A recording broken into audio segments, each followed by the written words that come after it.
Now we have no Speaker of the House. Yeah, they can't do anything until they get a Speaker of the House. Yeah. Let me just say this. I don't know. I'm not a big McCarthy guy, but I don't look at anybody in Washington, D.C. and say, well, I think that person's doing a good job. But why do you fire the guy? Why do you got to oust him? What is the point? The other day they're working on impeaching Biden. What are you doing? Honestly, we've got Jamal Bowman. What is this guy's name? Jamal Bowman, who pulled the fire alarm. Right. We've got that. We've got a national security advisor, John Kirby, today answering questions on Capitol Hill about Taylor Swift and Travis Kelce. And now we've got a Speaker of the House that got fired. It is the most dysfunctional part of the world that I've ever seen in my entire life. It's high school. It's not even high school, Chad. It's toddlers in a sandbox. It's embarrassing. And look, if you had a massive plan behind this, then, go ahead and do it. If there's a plan, you're like, look, Steve Scalise is going to come on in here. He's going to fix things. Look, Kevin McCarthy has promised a lot of stuff, didn't come through with it. Okay. But this is what happens. And I'm going to tell you guys this. When you don't win elections. Okay, what does that mean? When you don't win elections, you have a razor-thin margin. Okay. Last century, average House, as far as who had seats, I think it was 82-seat difference. So the people who had the House had an 80-seat difference. Having 6 or 7 guys who don't like, or extremists who don't like Kevin McCarthy, nobody cares. All the Democrats voted against him today, and 8 Republicans. 8 Republicans? And how many Democrats? The rest of the Democrats. So he's got, there's 426. It's a devil you know. That's it. Even Taylor Kinnerup just said in one of her update, one of her news, reportings a second ago, Andy Biggs could be the speaker. Come on. No. That's such a joke. Here's the thing. He's the biggest clown walking God's green earth. Them up. The only two that may have a chance, everybody would like Steve Scalise. Here's the problem. Steve is not well. He's had cancer. He was the one who got shot at the baseball. He's had a lot of health problems. And he said today, I don't want the – nobody wants that job. You know what I think? I think that we have politicians who look at, let's do something that hasn't been done in forever. Too much unprecedented. Yeah, unprecedented is the word. So a vote like this hasn't happened in 113 years. And some dope on Capitol Hill probably saw that and said, we should do this. We should make this the first time in U.S. history that a speaker lost the vote, and that actually happened. It's like these people go to Capitol Hill not to work for us because they've forgotten about that. And as you always say, we're stupid enough to vote them back in over and over and over again. But I think that they want to make history. I think they want to make history. I think that's really what it's all about. Hey, look what we did. This has never happened before. A vote like this hasn't happened in 113 years. And it goes back to what we always say. They're certainly not interested in getting anything done. No. They're very interested in getting reelected and continuing to make money off of us and be in power. But I just find this whole thing unnecessary today. And to the point, Chad, where I'm like, do we really? How many? You really want to talk about this? Because I'll ask you this. Let me ask you this. I'll take it this way. How does this move affect me? Or affect the person in the valley that's listening right now. Right. None of it affects you. The only thing that it might affect eventually, if it because they can't go. Remember, this person, whoever the speaker is third in line to be the president of the United States. I think people forget that. It's huge. So, but how it affects you is the same thing. You got to go to work today. Right. You didn't get a break on your taxes. Your kids still had to go to school. They're going to have to do that tomorrow. So are you. All of these things. You didn't get some sort of special, check sent out to you because of the Speaker of the House being eliminated. None of that stuff. No.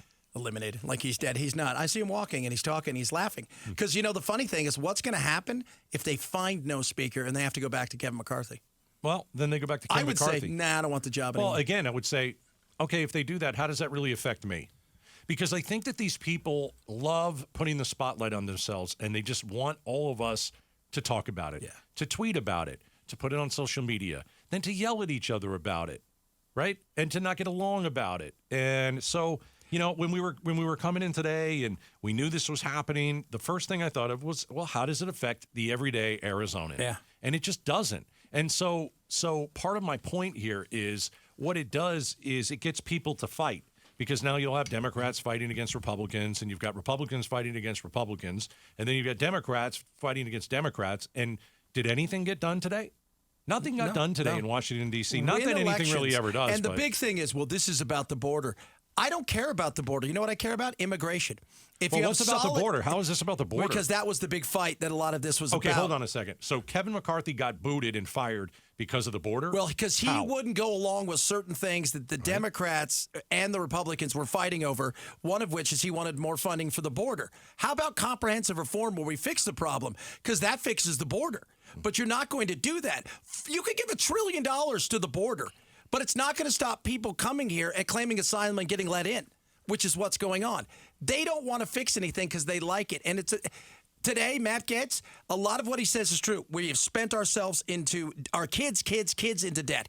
And Kevin McCarthy has failed to uphold some of the things he was supposed to do. That being said, this is a win for Matt Getz in the sense that he's running for governor of Florida eventually, and that's a lot of what these people are pointing at. Again, I don't care. But see, that's just it. Right, I you don't care about but that. it dominates the stuff, and nobody gets anything done. Right. I mean, I don't care what Matt Getz is doing. I think the guy represents no one but himself. He's a narcissist. And even if he's he's only looking for attention. And, you know, he's just a big zero, in my opinion, like most everybody there. It really is. And so I keep wondering, why do we even talk about it? Well, they're loving that we're talking about it. And at the end of the day, I don't know. It doesn't really affect us at all. You know, leadership in Washington. I mean, I think we'd all like to just vote everybody out. Unfortunately, when we go to the polls, we vote everybody back in. That's it.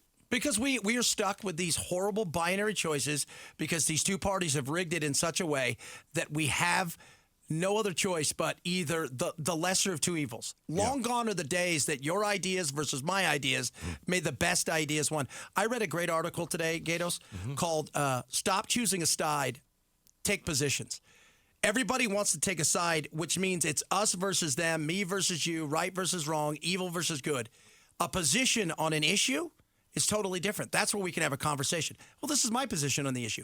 We learn something. We find out that the truth is usually somewhere in the middle, a little to the right, a little to the left. But we're not going to do that because the reality is most people want to stay within their tribe, and they're afraid at all to challenge themselves. So we get stuck with high school. Right. There's not a single American in that Congress.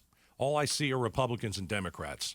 And they put their party first, and they don't put us first. They don't put the country first. And that's the one thing that I just can't stand about it. It really is sad. I mean, I went down, you know, a whole list of things that have happened over the 24 hours. We're asking about Taylor Swift at a national security, you know, presser. Yeah. We're pulling fire alarms so we pause a vote. And now we have this, you know, this unprecedented. Yeah, this whole unprecedented, really just a waste of time today. Historic vote. Okay. Here's the good news if you're the Democrats. You can milk this for as long as you can and easily take the House back.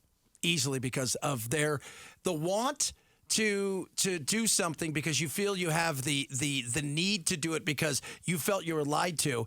And now, hey, here we go. Now what are you going to get? You're going to get more Democrats in the House than Republicans? So did you really win today? No, I think America lost today. I don't think any of this had to happen. And, you know. It's the 3 Ps.